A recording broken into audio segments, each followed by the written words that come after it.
Greetings, everyone. My name is Matt Chitester. I am the Director of Technical Sales at ChemDAQ Incorporated. ChemDAQ manufactures and sells gas detection systems to ensure worker safety. Our focus is to monitor sterile processing departments and endoscopy units in order to be aware of the environment and maintain chemical levels below regulatory limits for hydrogen peroxide, peracetic acid, and ethylene oxide. I'd like to say thank you to ISHM for hosting the online educational conference and to all of you for joining us today. For today's live session, we are proud to be joined by Mike Matthews. Mike is the Vice President of Analytics and Resource Development at Beyond Clean, the premier resource for education in the medical device reprocessing industry. He currently serves as the Director of Clinical Education and Training for Northfield Medical. He has previously held the position of Sterile Processing Manager at Baptist Health Medical Center. He has served as a subject matter expert for ISHM and published several articles in trade journals. Today, he will be talking about the importance of chemical monitoring in your department and why monitoring is essential to keeping a safe workplace. If we have time at the end, we will answer some questions, and if not, we will email you a response. Now I'd like to hand it over to Mike. Excellent. Thanks, Matt. I'm excited to be able to talk about this because I really do believe that is a critical issue for sterile processing departments to be aware of. And so this presentation is called High Times, the Importance of Chemical Monitoring in SPD. And of course, this is sponsored by ChemDAQ. So today's objectives are to discuss the importance of chemical monitoring and sterile processing, to explain the impact that proper monitoring has on SPD personnel, to describe the chemicals used in sterile processing that are impacted by OSHA standards, including sterilants, high-level disinfectants, and cleaning agents, and discuss training related to chemical monitoring. So first off, let's hop right into it. Why should you be monitoring? Now, OSHA, and we're going to talk about what OSHA is in a little bit, but OSHA is the Occupational Health and Safety Administration, has established permissible exposure limits that are measured in time-weighted averages. And I know anytime this discussion comes up, we start talking about all these different abbreviations and acronyms, and it can get really confusing. But the critical piece is that there are limits to how much you can safely be exposed to any particular chemical. And those are measured in these time-weighted averages. Usually those are 8 hours. So how much can you be exposed to in that 8-hour period? And then there are action levels, meaning that at this particular point you are in danger and you need to be able to react in a certain way. And there are even short-term exposure limits, meaning this is how, if you're exposed to a lot in a very short amount of time, that it too can have a drastic impact on your life and health. So the biggest question mark then is, how do you know if you're being exposed to above these amounts without some form of monitoring in place? There are different ways that people think that they can monitor it, and they're probably all wrong. And we're going to talk about that in a little bit. But the key is this is about protecting you. And the stuff that we're exposed to on a regular basis can be dangerous. And if you aren't monitoring, you have no real way of knowing just how much you're being exposed to on a regular basis. So let's talk about OSHA. OSHA was established in 1970 by the Occupational Safety and Health Act. It created two different bodies, and the goal of both, though, is to protect employees. The first body that was created was typically called NIOSH, and NIOSH's job is to do research that would then be handed off to OSHA, which is the Occupational Safety and Health Administration. So both the act and the administration are called OSHA. And OSHA would take that research and develop and enforce those standards based on those that recommendations that NIOSH has developed. Now, a key critical piece to this is that OSHA is generally considered to be under-resourced. And this is not surprising considering that they oversee any place where employees could be exposed to potential hazards. So we're talking manufacturing, we're talking, various industries, construction. They don't really do surprise inspections in healthcare as a result. They just simply don't have the manpower. They will occasionally come in if there's been a complaint. But that's about it. So for the most part, they partner with accrediting organizations like the Joint Commission to look for worker safety issues. Now, a very important key piece to this is that OSHA has as its kind of guiding principle that every employer should furnish to employees employment and a place of employment that is free from recognized hazards that are causing or likely to cause death or serious physical injury. Now, they've got a number of these standards in place, and you can see them there on the screen. The Emergency Action and Fire Prevention Standard, which we talked about quite a bit in our earlier education session. But then there's this hazard communication standard that we just talked about. There's the bloodborne pathogen standard that I'm sure you probably go through training for every single year. Why do you have to go through that? Well, because this is part of informing you about hazards that you are exposed to on a regular basis, and you need to know those so that you can protect yourself. There's also the air contaminant standard and the ethylene oxide standard. Now, interestingly, there is no hydrogen peroxide standard, but we're going to go through some slides here in a little bit that kind of talk about just because there isn't necessarily a specific standard about it doesn't necessarily mean that it's free from all risk. So this is very important that just because there's not a standard doesn't mean that there's no risk. So the main one we're going to really focus on is that hazard communication standard. Now, the purpose of that hazard communication standard is to ensure that all hazardous chemicals in your workplace have to be classified, and then the risks of those chemicals be fully communicated to the workers. Workers have to be informed in order to be safe workers, because if you don't know the risks, you won't know how to protect yourself. Now, this is a standard, and this does apply to any workplace where chemicals are being used. And employers are required to assess the risks of the workplace and then be fully transparent with their employees. Now, again, this applies to any chemical that is known to be present in the workplace in such a manner that employees may be exposed to it under normal conditions or could reasonably be exposed to it under foreseeable emergency standards. So, for example, I'm sure you probably don't spill your chemicals every single day. That's not normal, but it's reasonable to expect that this could happen. Because that it's reasonable that it could happen, you need to have that communication in place, and you need to have that training in place. Now, when we think about hazards that are common to sterile processing, I think it would be a shorter list if we said what wasn't hazardous in sterile processing. In some degree or another, just about everything you come into contact with on a regular basis in sterile processing has some form of hazard connected to it. Disinfectants, they often contain detergents and disinfectants. They're designed to remove soil. There are hazards relating to those. And of course, probably the most important one, the one that gets people's most attention, is the sterilants. I mean, think about it. Sterilants are designed to destroy life. That's why they're good at what they do, right? And if they weren't harmful, they probably wouldn't be good for a sterilant. So because of that, that means that anytime you're exposed to that sterilant, it's probably doing harm to you. Now, the biggest key piece to this, though, is dosage, right? So let's take chlorine, for example. If you have drunk water from your tap, you have consumed chlorine. Now, the key safety piece of that is it's in such a small amount that it's never going to build up in your system to do any damage, right? So it's such a small dose. But I'm pretty sure that because it's safe in your drinking water, you understand, however, that you aren't going to want to go to the pool chemical store and pop open a bottle of chlorine and just start drinking it straight, right? What's the difference? Dosing. It's the amount of concentration. So let's take that then down to the sterile processing level. Let's talk hydrogen peroxide, for example.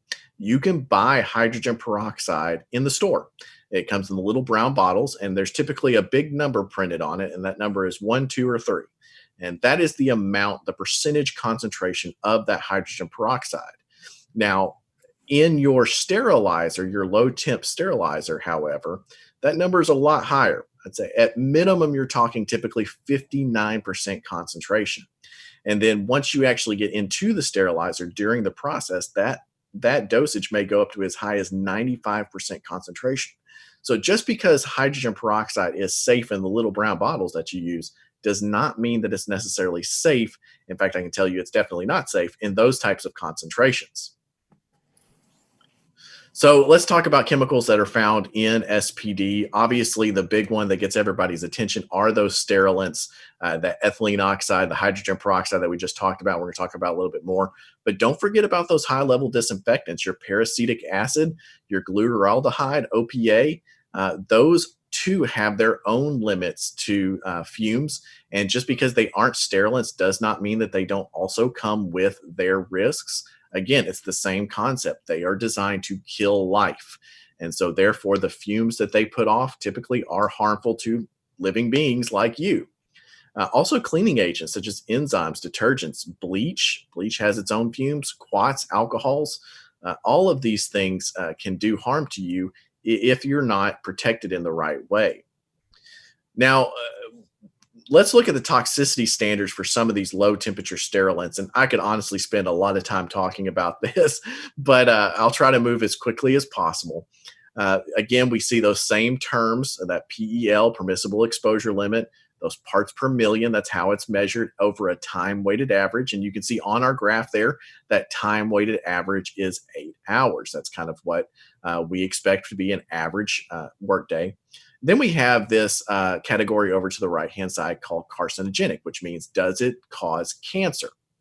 Now, ethylene oxide, I think everybody is pretty aware of as a dangerous chemical. I've gone and talked to several facilities, and anytime we even mention the word ETO, typically people kind of go, "Oh no, we don't want any of that here. You know, it's so dangerous," and it is dangerous. I mean, you should respect it. But what I think people don't realize is that if you look at this graph, you see hydrogen peroxide listed underneath, and look, the permissible exposure limit is the same as it is for ETO. It's still 1 part per million.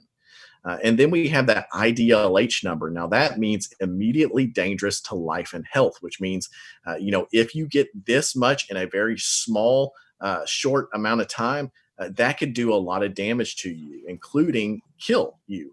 And notice that on ethylene oxide, it's 800 parts per million. So if at any one point you get 800 parts per million, that could do serious damage to your life. And look at what it is for hydrogen peroxide. It's only 75 parts per million. So it's a fraction of ethylene oxide, and it is a known animal carcinogen.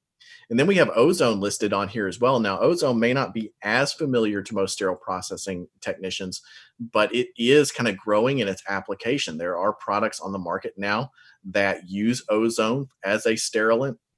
It's also achieving a lot of use in environmental cleaning as well. And look, its PEL is only 0.1 parts per million, so even less than ethylene oxide. And then look at its immediately dangerous to life and health, only 5 parts per million. I mean, we're talking about a tiny fraction of what even ethylene oxide is. So I say all this not to necessarily say, hey, ethylene oxide is not that bad. No, I think you have to respect all of these chemicals because they're all dangerous. And so if we're so passionate about being safe when it comes to something like ethylene oxide, we need to be equally passionate about protecting ourselves from even other ones like hydrogen peroxide or ozone. Now, notice under that carcinogenic piece, under ozone, there's just a question mark. And that question mark just simply means we haven't done the research, right? So just because we haven't done the research doesn't mean the answer is it's safe. It just means we don't know. We don't know what the risk is. Because think back to what I said earlier. NIOSH, the one who does all this research, they're tremendously underfunded. And so they haven't been able to do a lot of these tests to be able to determine if it is a carcinogen. So let's move on. Like I said, I could spend a lot of time talking about that very passionately. I believe that's very important to talk about that monitoring. So let's talk about hazardous chemical classifications before I spend all my time on the previous slide. Chemical manufacturers and importers are required to assess the hazards of the chemicals that they utilize. And then that information has to be provided in the form of safety data sheets, or sometimes you'll hear those called SDSs. And it has to also be included on the label. Now, a goal without a plan is just a wish. And I hope I'm speaking for everybody when I say when it comes to your personal health and life, a wish isn't good enough. We need to have a plan for communicating this risk and the hazards that are associated with the chemicals to those employees. And not just because this seems like a good idea, this is a requirement. This plan should be specific for what people should do in case of an emergency in their department. In addition, the hospital has to review these potential hazards, and they have to include things like, if this happens, go here, call this number, do this action. For example, if there's an ethylene oxide leak, that ethylene oxide alarm should sound. Again, this assumes that you have chemical monitoring for ethylene oxide, so it will go off. People should evacuate and then go to a predetermined location. And then managers have to check to make sure that everybody is accounted for and that people can only go back in when the monitor says that it's safe. So the employer's plan, therefore, has to have that written communication that includes where the location of the chemical inventory is, the location of those safety data sheets, that they're available and accessible, and that the rules are on the label. And then, of course, those training programs, especially when we're talking about non-routine tasks, right? Again, you don't spill a chemical every single day, right? So you're not typically, this isn't something you practice on a regular basis. So training becomes very critical to this so that when it happens, you know what to do. You don't get to say, oh, crud, I really wish I should have paid attention back then when they told us that. No, you have to pay attention all the time so that when it happens, you're ready. So the chemical inventory list, it has to have, all employers have to have a written list of all chemicals on site. It has to be listed by department or facility. And anytime a new chemical is added, maybe you change manufacturers for your sterilant, or maybe you found a better deal on a particular detergent, you have to add that to the list actively.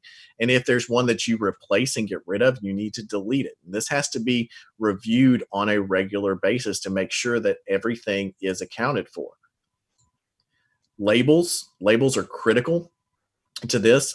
Chemical containers have to contain, those labels have to contain the chemical name, the hazard statements, precautionary statements. It has to now include those pictograms, which we'll take a look at here in just a little bit. And it has to include the name and the address of the supplier. You do not ever want to be in a situation where you find a mystery jar of a chemical. That is a very bad situation to be in. And just, for the sake of, just a reminder that if the Joint Commission is the one who finds the mystery jar of a chemical, that's an immediate citation. And they do that for the simple reason that it is a serious risk to those employees. You need to know what is in there so that you know what kind of hazard that it presents to you.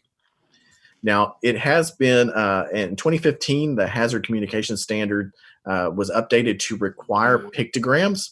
And you can see some of these pictograms on your screen here. It's very important to be familiar with what some of them mean. Some of them are kind of obvious and you don't really need a lot of explanation, but some of them not quite so obvious. So I think we're all pretty familiar with the fact that the skull and the crossbones, for example, means that, hey, this is dangerous to you. But that one that's just an exclamation mark, what does that mean? So get to know these, know what they mean, because this is a great way of communicating a lot of information very quickly. And this is really important, especially if you have staff that maybe English isn't their first language. Pictogram is going to speak a lot more clearly if they understand what it means than having to sit there and read on a bottle, especially if it's not even in your native tongue. So chemical containers, they must be labeled, except for the only exception to that is for containers that are prepared for immediate use. And immediate use means same person, same shift, right? So even in a large facility, This just doesn't really apply because I guarantee you more than one person is probably going to be using this. So it is a great idea just to go ahead and label all of your containers. And again, it has to at least be in English, but other languages can be added if necessary. If you've got if you're a manager and you're working in an area where maybe Spanish is spoken quite a bit by your employees, it's not a bad idea to go ahead and put those same hazard warnings in Spanish so that they can read it in their native language. You may have seen this, the NFPA Diamond. This is another way of communicating a hazard. You can see it has 4 boxes: the blue box, the red box, and the yellow box. And each of those ranks how dangerous this chemical is to a certain aspect. So red, for example, is a fire risk. 0 means that it has no risk. 4 is an extreme risk.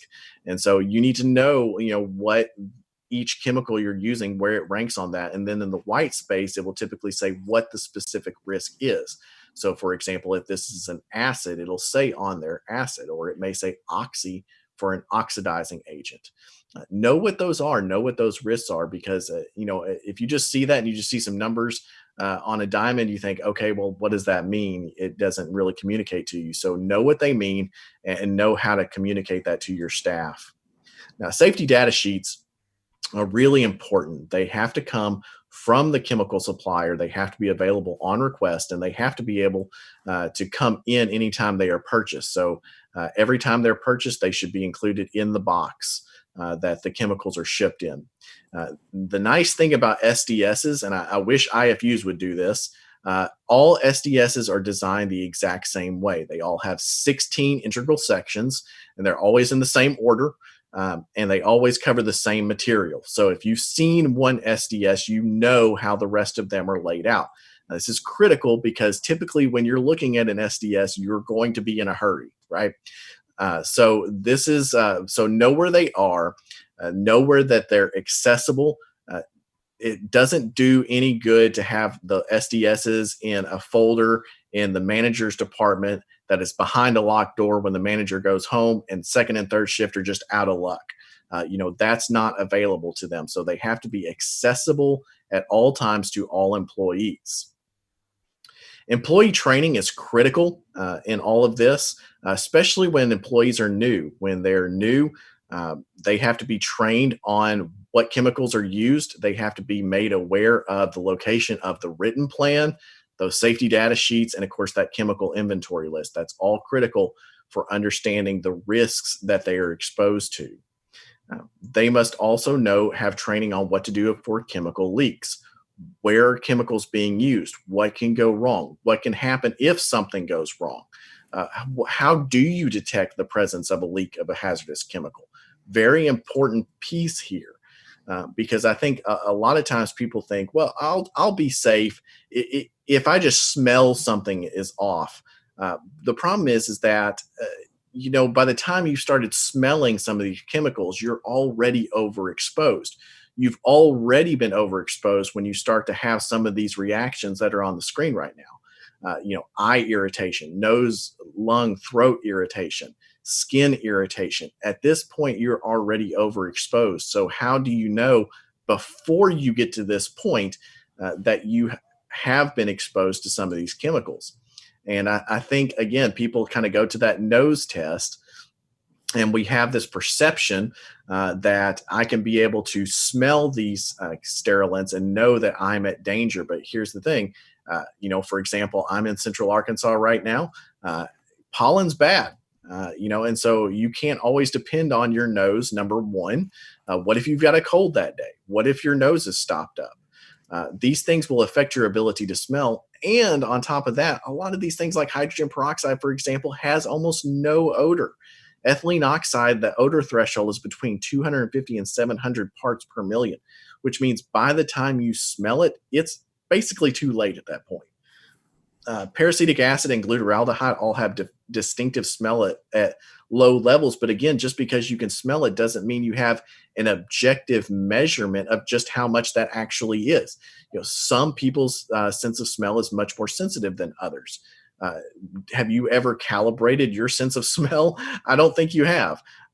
So this is not a good measuring system for understanding when you're actually at risk. So this hazardous communication standard that OSHA has requires that employers tell employees how they can detect when a leak is occurring. And I hate to tell you this, but when I smell it, that's too late. So if you aren't monitoring, how do you know?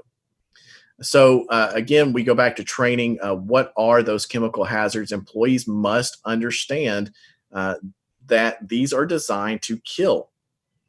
And so, therefore, they pose that risk to anyone who's been exposed. They have to be trained on this, and they have to be trained on how to use them safely.